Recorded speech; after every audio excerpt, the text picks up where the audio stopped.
রাসূল বলেন আবু বকরের ঈমানের কারণে, আবু বকরের আমলের কারণে আল্লাহ জান্নাতের 8টা দরজা আবু বকরের জন্য অপেক্ষা করবে। আবু বকর, আপনি একজন ঈমানওয়ালা, আপনি একজন আমলওয়ালা, আপনার ঈমানের দাম আমার কাছে বেশি, আপনার আমলের দাম আমার কাছে বেশি। আবু বকর, আসেন আপনি আমার জান্নাতের গেট দিয়া ঢোকেন, আসেন আপনি আমার জান্নাতের দরজা দিয়া ঢোকেন। সব জান্নাতের দরজাগুলো আবু বকরের জন্য অপেক্ষায় থাকবে। জান্নাত ইমানদারের জন্য অপেক্ষা করবে, জান্নাত আমলদারের জন্য অপেক্ষা করবে।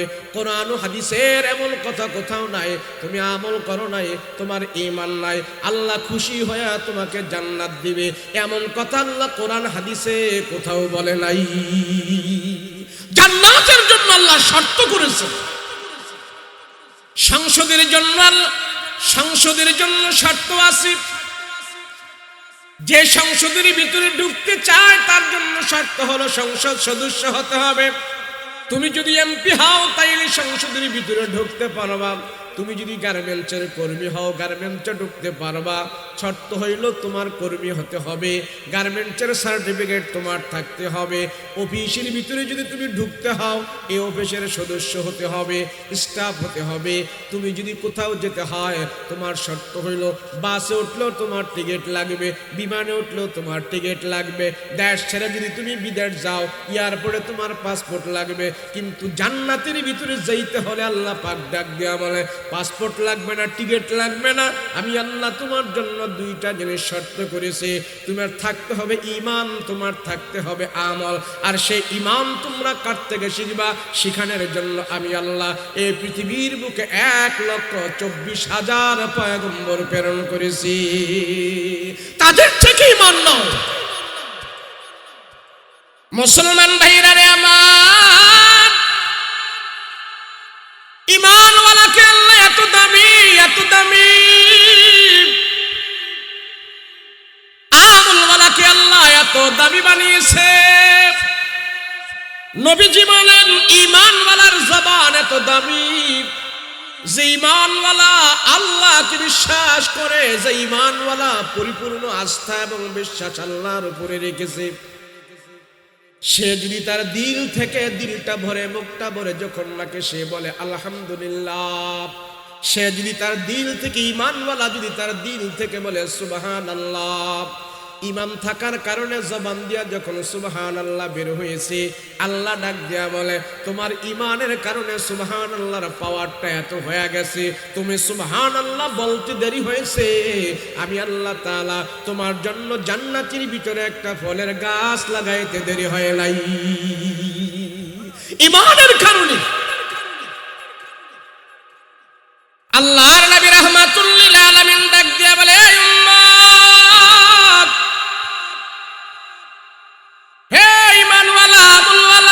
তুমি জানো তোমার দাম কত?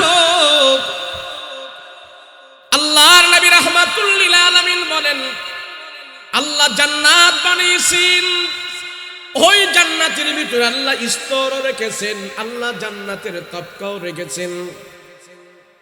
আল্লাহ পাক বলেন তোমাদের জন্য আমি জান্নাত বানাইছি 8টা।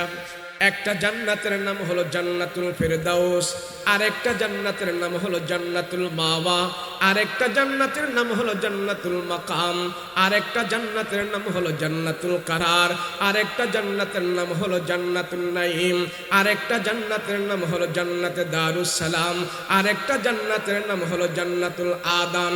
এইভাবে আল্লাহ পাক 8টা জান্নাত বানায় ডাক দেয়া বলতেছেন হে মুমিন, আমি আল্লাহ জান্নাতের ভিতরে তোমাদের জন্য যে সুখ রেখেছি, পৃথিবীর ভিতরে জান্নাতের কিছু কিছু নমুনা আমি আল্লাহ দান করেছি, আর পুরা সৌন্দর্য এবং পুরা আরাম আয়েশ আমি আল্লাহ তোমার জন্য জান্নাতের ভিতরে রেখে দিয়েছি। দুনিয়ার সব হলো নমুনা, এগুলো কিছুই না, পুরোপুরি পাওয়ার জন্য জান্নাতে যেতে হবে। আসসালামু আলাইকুম ওয়া রাহমাতুল্লাহি ওয়া বারাকাতুহু। আলহামদুলিল্লাহ আলহামদুলিল্লাহিল্লাযী খালাকাল ইনসান ওয়া আল্লামাহুল বায়ান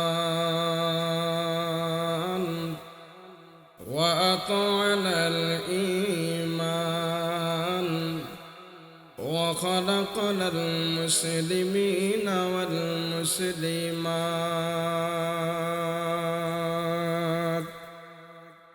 صلى الله تعالى عليه وعلى آله وأصحابه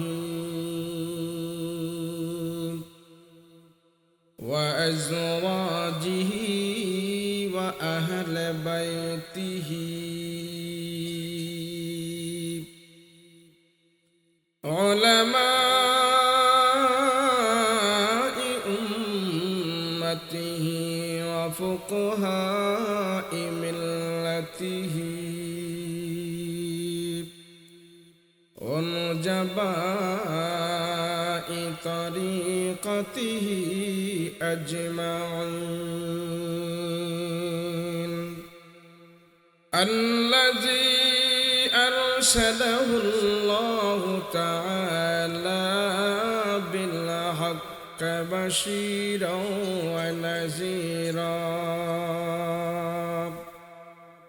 وداعيا إلى الله بإذنه وسراجا منيرا أما بعد فأعوذ بالله من الشيطان الرجيم بسم الله الرحمن الرحيم إن الذين آمنوا وعملوا الصالحات لهم جنات تجري من تحتها الأنهار إلى آخر الآية. قال سيدنا رسول الله صلى الله عليه وسلم الدنيا سجن المؤمن وجنة للكافر أو كما قال النبي عليه الصلاة والسلام. وقال تعالى في شأن حبيبه ومحبوبه وما أرسلناك إلا رحمة للعالمين. اللهم صل على محمد وعلى آل محمد كما صليت على إبراهيم وعلى آل إبراهيم إنك حميد مجيد. اللهم بارك على محمد وعلى آل محمد كما باركت على إبراهيم وعلى آل إبراهيم إنك حميد مجيد. আলহামদুলিল্লাহ, আল্লাহ পাকের দরবারে শুকর আদায় করছি। রব্বুল ইজ্জত আমাকে আপনাকে কোরআন সুন্নাহর বয়ান শোনার জন্য, আমাকে আপনাকে আল্লাহ পাকের কথা শোনার জন্য, রাসূল পাক সাল্লাল্লাহু আলাইহি ওয়াসাল্লামের কথা শোনার জন্য অসংখ্য অগণিত মানুষ থেকে বাছাই করে আল্লাহর পছন্দের বান্দাদেরকে আল্লাহ পাক একত্র করলেন, যার উপরে আল্লাহ রহম করেছেন, দয়া করেছেন, মায়া করেছেন, যার উপরে আল্লাহ পাকের রহমতের দৃষ্টি আল্লাহ বারবার দিয়েছেন। আল্লাহর সেই প্রিয় বান্দাদেরকে আল্লাহ পাক নেক কাজের মধ্যে শামিল করে দেন। অতএব আমাকে আপনাকে আল্লাহর বান্দা, আল্লাহ আমার আপনার উপরে রহম করেছেন, দয়া করেছেন, নেক কাজের ভিতরে আমাকে আপনাকে অংশগ্রহণ করার তৌফিক দান করেছেন।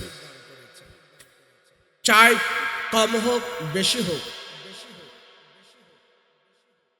নবী আলাইহিস সালাতু ওয়াস সালামেরা যখন আল্লাহর দিকে মানুষকে ডাকছেন, জান্নাতের দিকে মানুষকে ডাকছেন, অত লোক তারা পায় নাই। নূহ আলাইহিস সালাতু ওয়াস সালাম 950 বছর দাওয়াত দিয়ে 80 থেকে 90 জন মানুষ মুসলমান বানাইছে।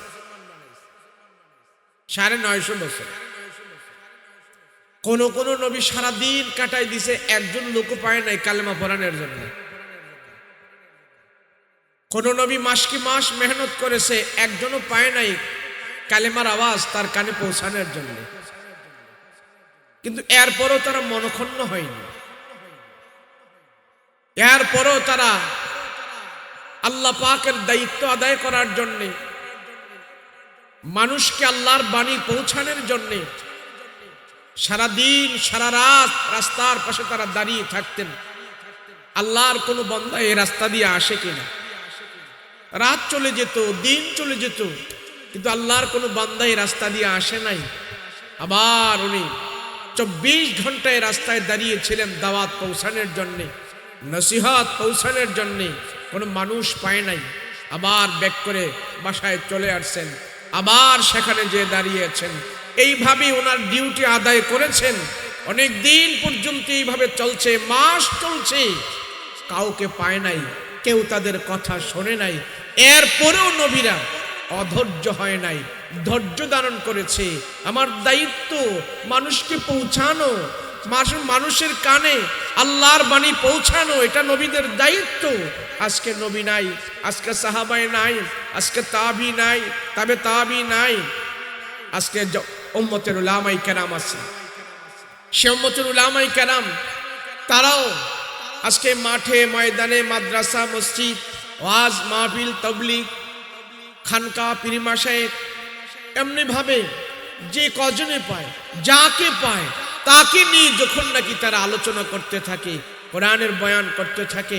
এক সময়ে বাংলাদেশে এত মাদ্রাসা ছিল না, এক সময়ে বাংলাদেশে এত মসজিদ ছিল না, এত আলেম ওলামা ছিল না। কিন্তু আমাদের বড়রা রাত দিন তারা মেহনত করেছেন, দাওয়াত ও তাবলীগের মাধ্যমে মেহনত করেছেন, বিভিন্ন পীর মাশায়েখের মাধ্যমে মেহনত করেছেন, বিভিন্ন খানকার মাধ্যমে মেহনত করেছেন।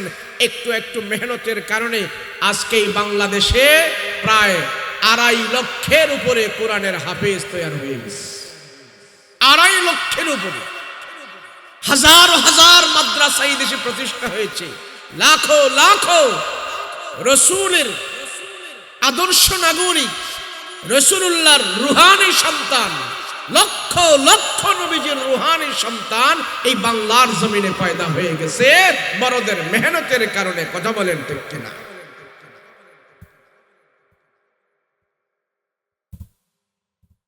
আমরাও যদি এই প্রজন্মে, আমরাও যদি এখন একটু একটু মেহনত করি, আমাদের একটু একটু মেহনতের বিনিময় আগামী 50 বছর পরে এই বাংলাদেশের ভিতরে অনেক রসুল সেনা তৈরি হবে, অনেক আলেম তৈরি হবে। এমন হতে পারে এই বাংলাদেশের বুক থেকে সারা দুনিয়ায় ইসলামের আলো ছড়বে, ইসলামের বাতি ছড়বে। বর্তমানে আমরা তাই তো দেখতে পাই। যেই সৌদি আরবে কোরআন নাজিল হয়েছে, যেই সৌদি আরবের পাহাড়ে কোরআন নাজিল হয়েছে, যেই মক্কা মদিনায় কোরআনের আয়াত নাজিল হয়েছে, যেই দেশে আল্লাহর রসুল এসেছে, যেই দেশের সাহাবীরা এসেছে, জন্মগ্রহণ করেছে, নবী জন্মগ্রহণ করেছে, কোরআন আসছে, জিবরাইল আসে, ওই দেশ থেকে যে এখন বাংলাদেশের ছেলেরা কোরআন প্রতিযোগিতা দিয়ে প্রথম পুরস্কার নিয়ে বাংলাদেশে চলে আসে। কেন? আলেম ওলামারা এই দেশে মেহনত করেছে। আলেম ওলামারা এই বাংলাদেশে মেহনত করার কারণে আজকে সারা পৃথিবীর মুখের মানুষ শুনতে পায়, তারা আজকে জানতে পারে এই বাংলাদেশে লক্ষ লক্ষ কোরআনের হাফেজ আছে, জীবন্ত কোরআন আছে, তারা কথা বলে, তারা প্রতিদিন তেলাওয়াত করে। সেজন্য যারা ইসলামের দুশমন, কোরআনের দুশমন, ইসলামের দুশমন, তারা একটা চোখ বাংলাদেশের দিকে দিয়ে রাখছে, যাতে করে কোরআনের ফ্যাক্টরি বন্ধ হয়ে যায়, মাদ্রাসার প্রতি মানুষের বিদ্রুপ হয়, আলেম ওলামাদের থেকে মানুষ দূরে চলে যায়, দিন থেকে মানুষ দূরে চলে যায়, মসজিদ থেকে দূরে চলে যায়। কিন্তু ইহুদি বিজাতি বেঈমানদের যত বাধা বিপত্তি বেশি হবে, ইসলামের বিজয় বাংলাদেশে আরো তাড়াতাড়ি বেগবান হবে। এটাই স্বাভাবিক, আমরা তাই দেখতে পাই। না হয় এই বাংলাদেশের ভিতরে এত আলেম ওলামা, এত টুপিওয়ালা, কিন্তু কাউকে তারা এক হতে দেয় না। কোন আলেম ওলামাদের কি একাত্মবদ্ধ হয়ে কোনো কিছু করবে, এটা ইসলাম বিদ্বেষীরা সহ্য করে না।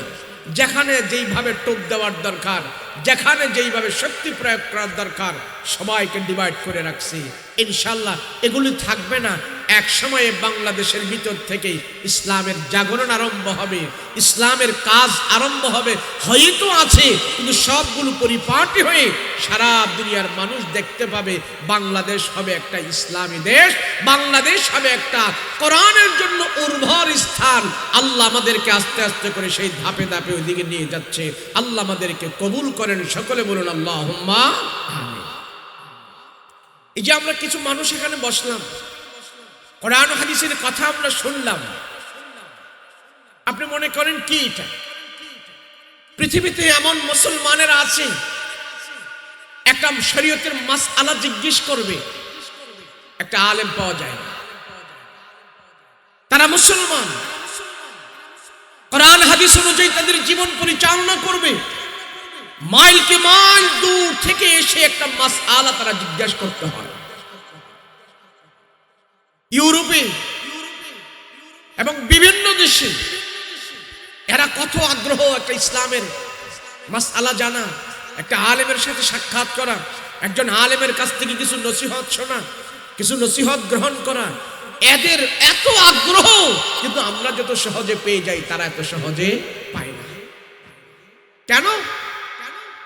এমন জায়গায় সে ইসলাম গ্রহণ করেছে, এমন জায়গায় সে মুসলমান হয়েছে, তার চতুর্পার্শ্বে অনিসলামিক, তার চতুর্পার্শ্বে বেঈমানি কালচার, তার চতুর্পার্শ্বে নাস্তিক্যবাদ, জাহান্নামী পরিবেশ।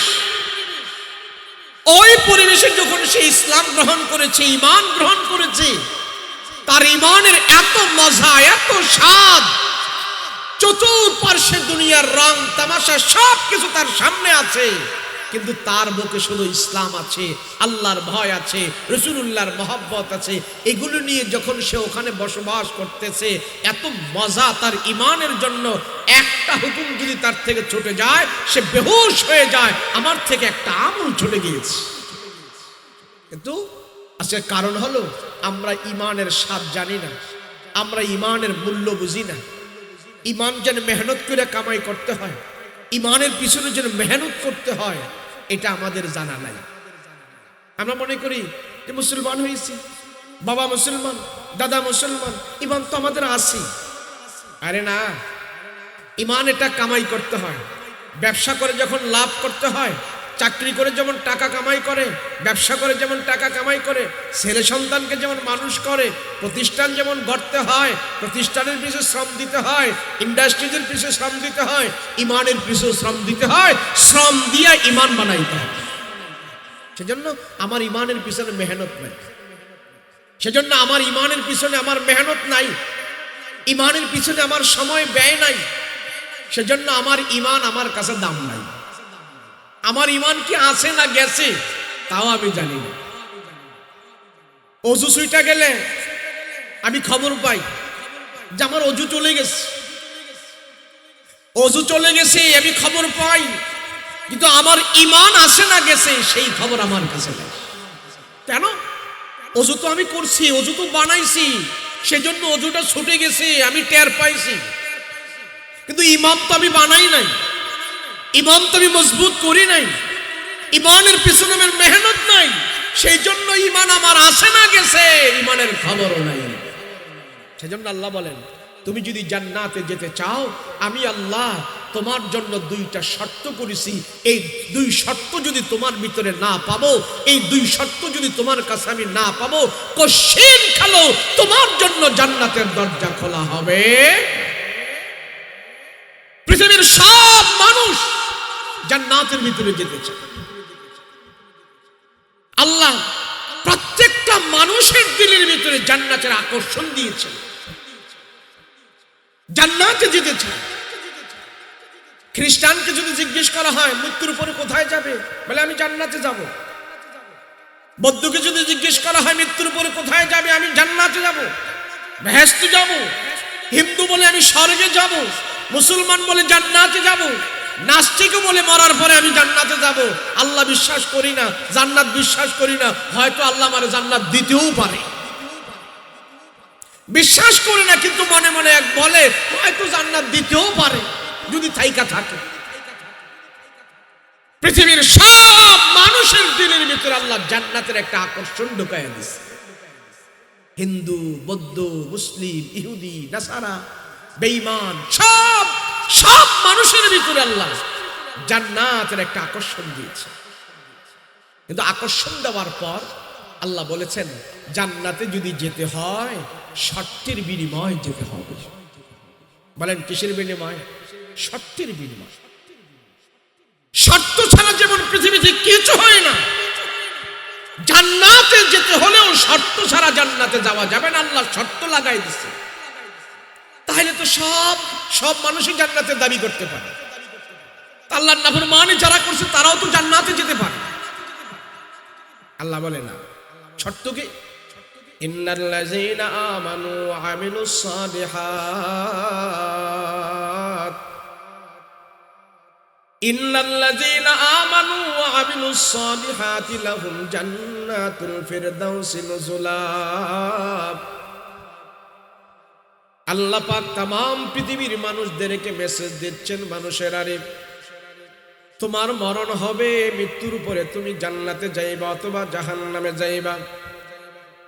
জান্নাতে যাওয়ার জন্য আমি আল্লাহ তাআলা তোমার উপরে শর্ত করেছি, তোমার উপরে ধার্য করেছি। জান্নাতে যাওয়ার জন্য আমি আল্লাহ তোমার উপরে শর্ত করেছি। আল্লাহ পাক বলেন ওই সমস্ত মানুষের জন্য আমার জান্নাতের দরজা খোলা হবে। ওই সমস্ত মানুষের জন্য জান্নাতের দরজা থেকে তাকে আহ্বান করা হবে।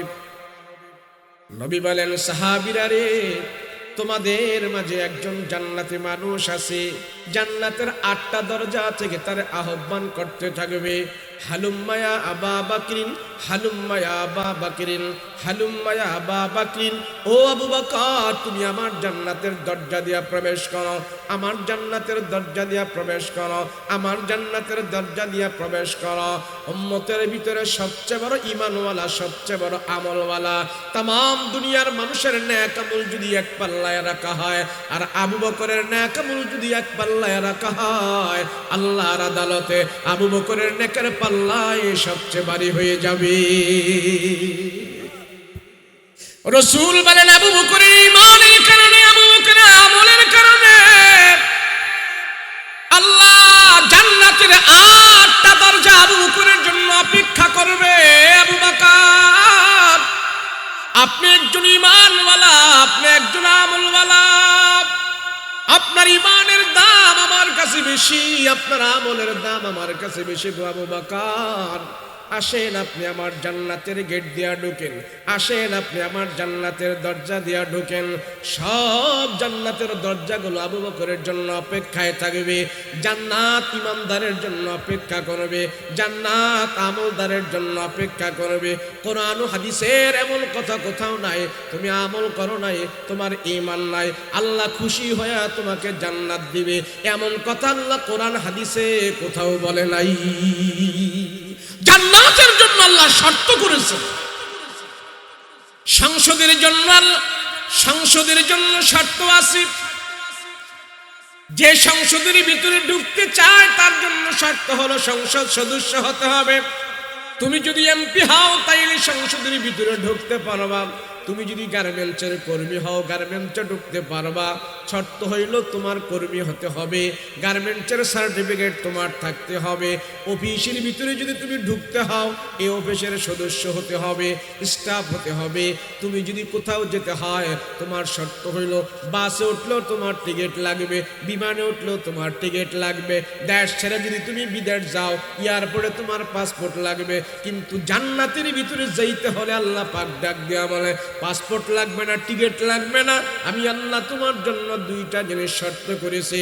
তোমার থাকতে হবে ঈমান, তোমার থাকতে হবে আমল। আর সেই ঈমান তোমরা কার থেকে শিখবা? শিখানোর জন্য আমি আল্লাহ এই পৃথিবীর বুকে 1,24,000 পয়গম্বর প্রেরণ করেছি। তাদের থেকে ঈমান নাও। মুসলমান ভাইরা রে আমার, ঈমানওয়ালাকে আল্লাহ এত দামি, এত দামি, আমলওয়ালাকে আল্লাহ এত দামি বানিয়েছে। নবীজি বলেন ঈমানওয়ালার জবান এত দামি, যে ঈমানওয়ালা আল্লাহকে বিশ্বাস করে, যে ঈমানওয়ালা পরিপূর্ণ আস্থা এবং বিশ্বাস আল্লাহর উপরে রেখেছে, সে যদি তার দিল থেকে দিলটা ভরে মুখটা ভরে যখন নাকি সে বলে আলহামদুলিল্লাহ, সে যদি তার দিল থেকে ঈমানওয়ালা যদি তার দিল থেকে বলে সুবহানাল্লাহ, ঈমান থাকার কারণে জবান দিয়া যখন সুবহানাল্লাহ বের হয়েছে, আল্লাহ ডাক দিয়া বলে তোমার ঈমানের কারণে সুবহানাল্লাহর পাওয়ারটা এত হয়ে গেছে, তুমি সুবহানাল্লাহ বলতে দেরি হয়েছে, আমি আল্লাহ তাআলা তোমার জন্য জান্নাতের ভিতরে একটা ফলের গাছ লাগাইতে দেরি হয় নাই। ঈমানের কারণে আল্লাহর নবী রাহমাতুল লিল আলামিন ডাক দিয়া বলে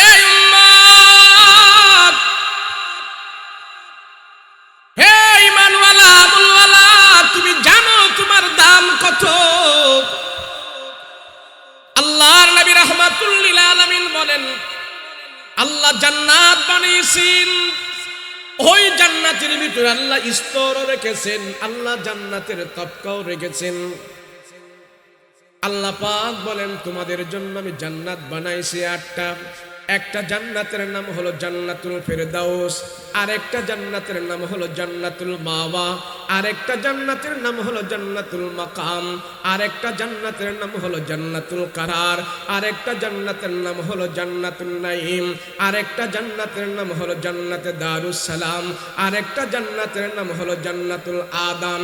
এইভাবে আল্লাহ পাক 8টা জান্নাত বানায় ডাক দেয়া বলতেছেন হে মুমিন, আমি আল্লাহ জান্নাতের ভিতরে তোমাদের জন্য যে সুখ রেখেছি, পৃথিবীর ভিতরে জান্নাতের কিছু কিছু নমুনা আমি আল্লাহ দান করেছি, আর পুরা সৌন্দর্য এবং পুরা আরাম আয়েশ আমি আল্লাহ তোমার জন্য জান্নাতের ভিতরে রেখে দিয়েছি।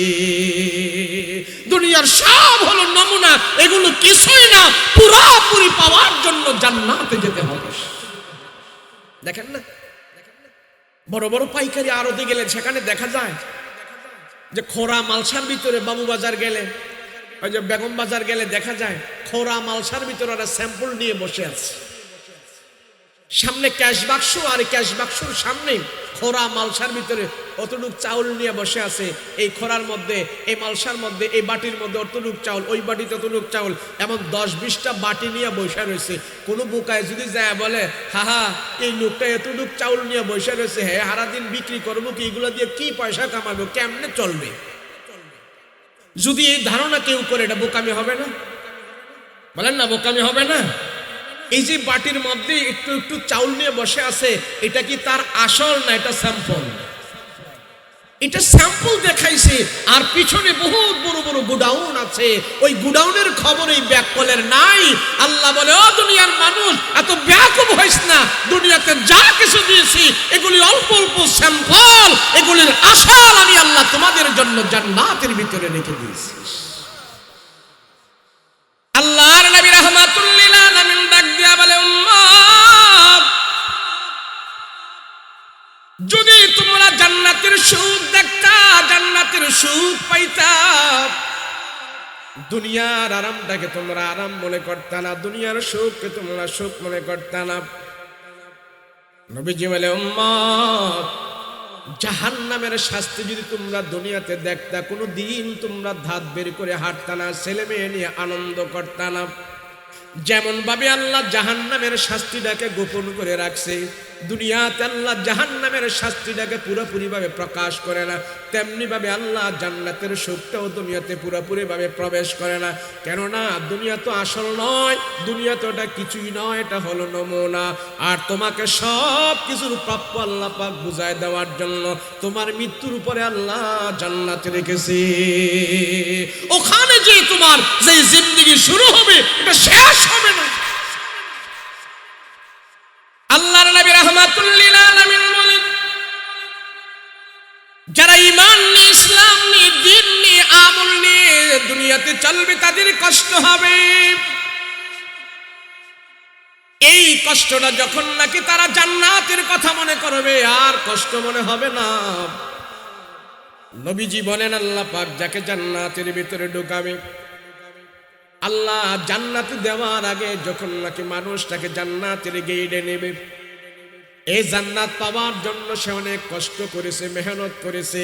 এই জান্নাত পাওয়ার জন্য সে অনেক আরাধনা করেছে, এই জান্নাত পাওয়ার জন্য সে অনেক ত্যাগ স্বীকার করেছে, অনেক পরিশ্রম হয়েছে, কষ্ট করেছে।